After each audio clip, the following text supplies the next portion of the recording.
The all-new 2023 Subaru Solterra EV has finally been officially unveiled just a few days ago, right ahead of the LA Auto Show. This car was co-developed with Toyota.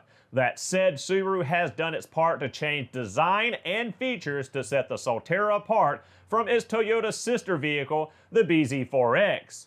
This will be one of the only US market Subarus out to be powered by something other than their famous Boxer engine. This is their very first all-electric US market vehicle.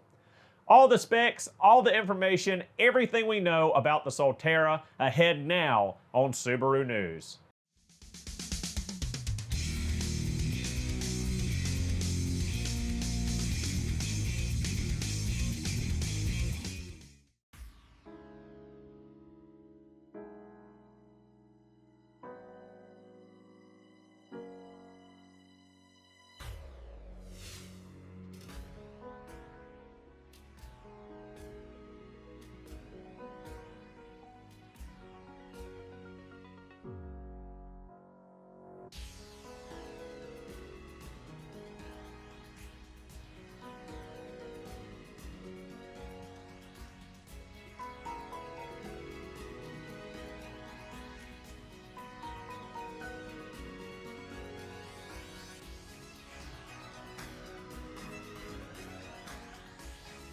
Looking at overall design, both exterior and interior for the Solterra. As stated before, this is the sister vehicle to the Toyota BZ4X. They share the overwhelming majority of their components. Subaru has done their job though, designing the exterior of the Solterra to be its own independent vehicle from the Toyota and truly looking like a Subaru.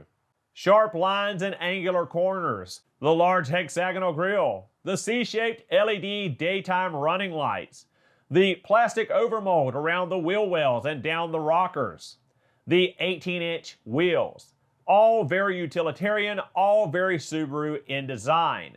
There are 20-inch wheels available though on higher tier models, but as far as the base model goes, it is very Subaru-esque. Moving on to the interior, we see the large 12.3-inch infotainment screen.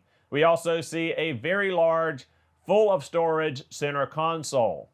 3-spoke steering wheel with an odd-shaped airbag and lots of buttons on the left and the right for controlling all of the electronical gizmos and gadgets.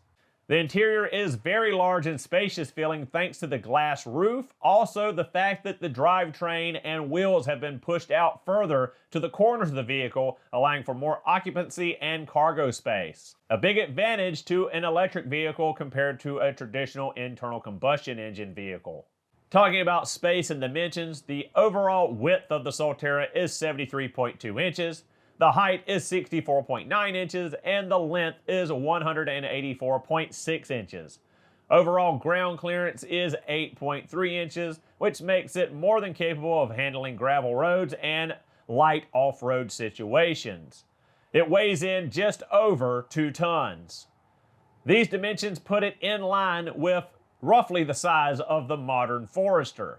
Next, we're going to talk about the driveline, one thing that most of us have been wanting to know the information about. It hasn't been much more than speculation since the original tease of the vehicle around June, July of this year, but we finally have some concrete information.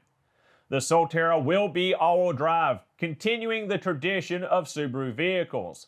They'll do this with two 80-kilowatt motors, one on the front axle, one on the rear. This gives you a combined 160 kilowatts of power, which equates out to roughly 215 horsepower and 248 foot-pounds of torque.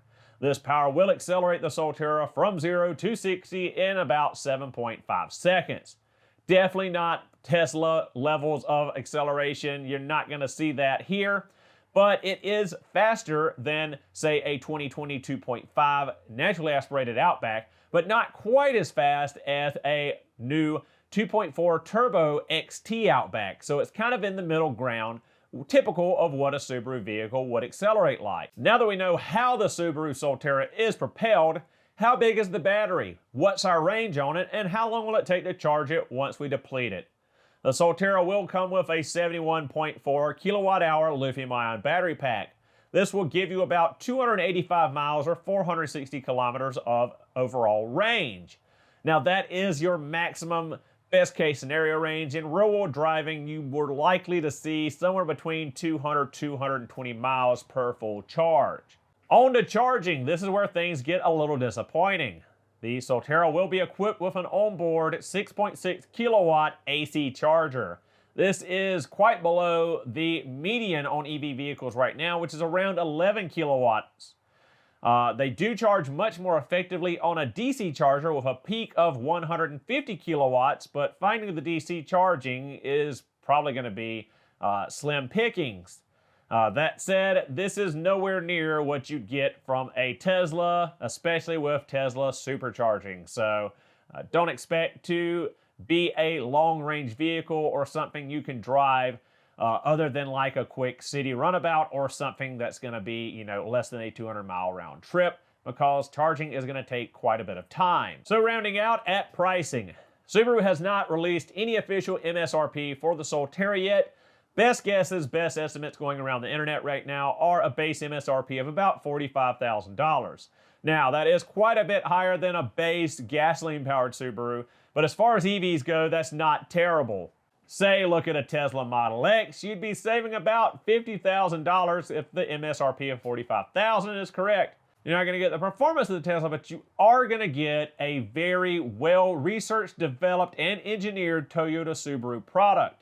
Toyota Subaru would not bring an EV to market without extensive research, development, and R&D for the motors, for the battery pack, making sure everything worked perfectly as long as possible. If any of you ever looked at Tesla, looked at reviews of Tesla, they're pretty shoddily made overall build quality. You're not going to get that from a Toyota or Subaru product.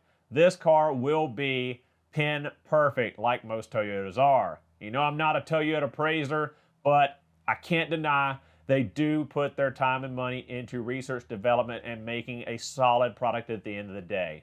All right, guys, so what do you think of the Solterra? Let me know down in the comments below.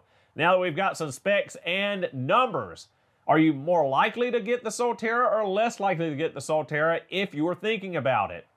Would this sway you towards something more performance-oriented like a Tesla? Would this keep you from buying an EV and holding on to your internal combustion? Are you going to adopt EV now, or are you going to hold out as long as possible?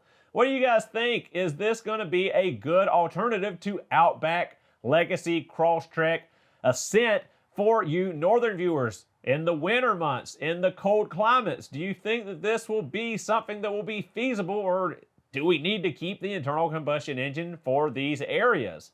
Let me know what you think. Leave it in the comments below. Thank you guys so much for watching. Hope you enjoyed the video, and I'll see you in the next one.